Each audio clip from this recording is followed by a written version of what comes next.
அனைவருக்கும் வணக்கம். இது சாரதி லா ஸ்டடீஸ். சாரதி லா ஸ்டடீஸில் லோக்கல் செல்ஃப் கவர்மெண்ட் இந்தியன் கான்ஸ்டியூஷனில் நம்ம பார்க்க போகிறோம். நம்மளுடைய வாழும் இடம் சார்ந்த கவர்மெண்ட் எப்படி இருக்கும் அப்படின்றது தான்.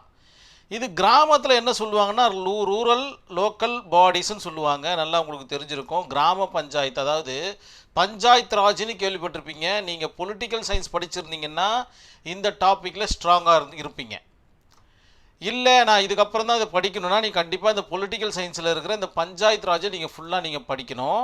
அதுக்கப்புறமா பார்த்தீங்கன்னா 73 அமெண்ட்மெண்ட் அண்ட் 74 அமெண்ட்மெண்ட்டை பார்த்தீங்கன்னா முழுக்க இந்த டாபிக் கவர் ஆகும். பிக் கொஸ்டினுக்கும் உங்களுக்கு உதவிகரமாக இருக்கும்.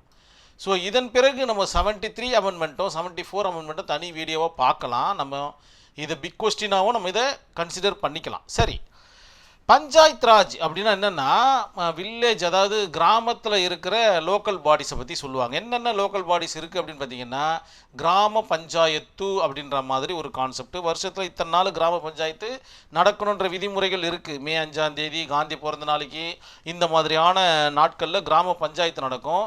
கிராமத்தில் எல்லாரும் ஒன்று கூடுவாங்க. அந்த கிராமத்தில் இருக்கிற பிரச்சனைகளை பற்றி பேசுவாங்க. அந்த பிரச்சனைகளுக்கு உண்டான தீர்வழியை அவங்க ரெசல்யூஷனாக பாஸ் பண்ணுவாங்க. அவர்களுக்கென்று ஒரு தனி புத்தகம் வைத்திருப்பார்கள். அந்த புத்தகத்தில் எழுதி எல்லாரும் சைன் போட்டு அதை கலெக்டர் ஆஃபீஸில் கொடுத்துட்டாங்கன்னா அது அவங்களுக்கு உண்டான ப்ரொடெக்ஷனாக அந்த கிராமத்திற்கு உண்டான தேவைகளாக கருதப்பட்டு அது கொஞ்சம் கொஞ்சமாக நடைபெறும் நம்மளுடைய தமிழ்நாடு அரசாங்கத்தின் மூலமாக. இங்கே பாஸ் பண்ணக்கூடிய அந்த ரெசல்யூஷன்ன்றது என்னென்னா தமிழ்நாடு சட்டமன்றத்தில் பாஸ் பண்ணக்கூடிய ரெசல்யூஷனுக்கு சமம் அப்படின்ற மாதிரி சொல்லப்படுது. ரொம்ப முக்கியமான ஒரு கான்செப்ட் இது. அதனால் கிராம பஞ்சாயத்து ரொம்ப இம்பார்ட்டண்ட்டு. அது மட்டும் இல்லாமல் இந்தியாவுடைய முதுகெலும்பு அப்படின்ற மாதிரியும் சொல்லப்படுது பொலிட்டிக்கல் ரீதியாக. இதே நோக்கங்களை கொண்டது தான் மற்ற எல்லாமே, வேறு ஒன்றும் பெருசாக ஒன்றும் கிடையாது. பஞ்சாயத்து சமிட்டி அப்படின்றதுன்றது பார்த்திங்கன்னா பிளாக் லெவலில் ஒரு கிராமத்துக்கும் ஒரு பிளாக் இருக்கும். 4-5 கிராமம் சேர்ந்தது, இல்லை 9 கிராமம்னுவாங்க, 18 பட்டின்னுவாங்க. ஸோ இந்த மாதிரிலாம் இருக்குது இல்லைங்களா. ஸோ இதெல்லாம் சேர்ந்தது தான் பஞ்சாயத்து சமிட்டி அப்படின்வாங்க. இவர்கள் எல்லாரும் சேர்ந்து ரெசல்யூஷன் பாஸ் பண்ணி அவர்கள் கிராமத்திற்கு நல்வழிக்கான தேடுதலை தேடலாம். ஜில்லா பரிஷத் அப்படின்னு என்னன்னு பார்த்தீங்கன்னா டிஸ்ட்ரிக்ட் லெவலில் ஒரு முழு டிஸ்ட்ரிக்டையும் இது கவர் பண்ணோம். இதற்கு தான் பார்த்திங்கன்னா தலைவராக கலெக்டர் இருப்பார். அந்த கலெக்டர்கிட்ட நம்ம மனு கொடுத்து நம்மளுடைய பிரச்சனைகளை தீர்த்து கொள்ளலாம். இதெல்லாம் யாருடைய அண்டரில் வர்றது? Rural local bodies. Self government தான் ரொம்ப முக்கியம். ரூரல் லோக்கல் பாடிஸ் பஞ்சாயத்து ராஜுடைய அண்டரில் வரக்கூடிய விஷயங்கள் மிக எளிமையானது. அது மட்டும் இல்லாமல் உங்களுக்கு நல்லா தெரிஞ்ச விஷயமும் கூட. இதை நீங்கள் ஆன்சர் எழுதும்போது உங்களுடைய நினைவில் வச்சுக்கிறதுக்காக ஏதாச்சும் ஒரு சம்பவத்தை ஞாபகம் வச்சுக்கிங்க. அடுத்தது அர்பன் லோக்கல் பாடி. அப்படி நகரத்துக்கு வராங்க. 74th அமெண்ட்மெண்ட்டில் மிக தெளிவாக சொல்லப்பட்டிருக்கு என்னென்னு.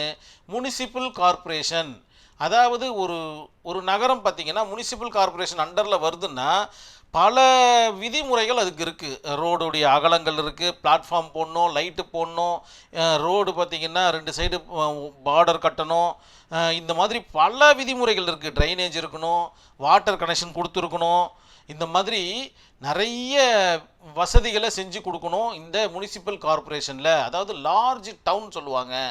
எல்லா விதமான கான்செப்டுகளும் இங்கே இருக்குது. அதனால தான் பார்த்திங்கன்னா இந்த சென்னை போன்ற பெருநகருக்கு வந்தோம்னா எல்லாமே பார்த்திங்கன்னா கொஞ்சம் டிஃப்ரெண்ட்டாக பார்க்குறதுக்கு நம்மளுக்கு வாய்ப்பு இருக்குது. நிறைய பேருந்துகள் ஓடும், எல்லா இடத்துலையுமே பேருந்துகள் ஓடும். இதெல்லாம் பார்த்திங்கன்னா அதற்குண்டான கான்செப்ட் தான்.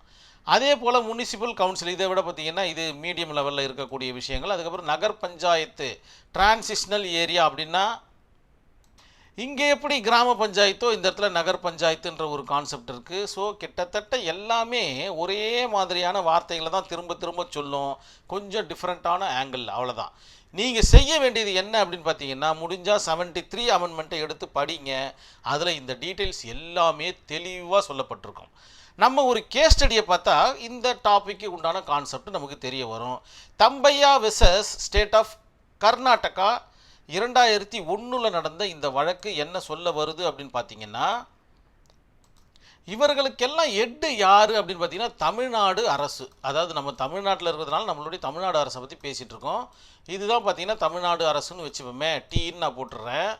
இது அண்டரில் தான் பார்த்தீங்கன்னா நிறைய டிஸ்ட்ரிக்ஸ் வரும். டிஸ்ட்ரிக்டில் தான் பார்த்தீங்கன்னா நிறைய கிராம பஞ்சாயத்து வரும். ஸோ இப்படி நீண்டுக்கிட்டே போயிட்டுருக்கோம் இதனுடைய இது.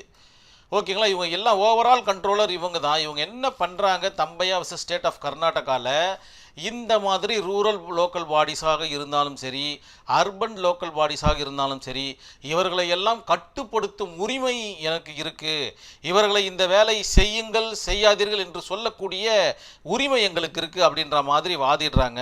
அதற்கு ஆனரபிள் கோர்ட் என்ன சொல்கிறாங்கன்னு பார்த்தீங்கன்னா, மாநில அரசு தன்னிச்சையாக பஞ்சாயத்துக்களை கட்டுப்படுத்த முடியாது, மேலும் தணிக்கை செய்ய முடியாது.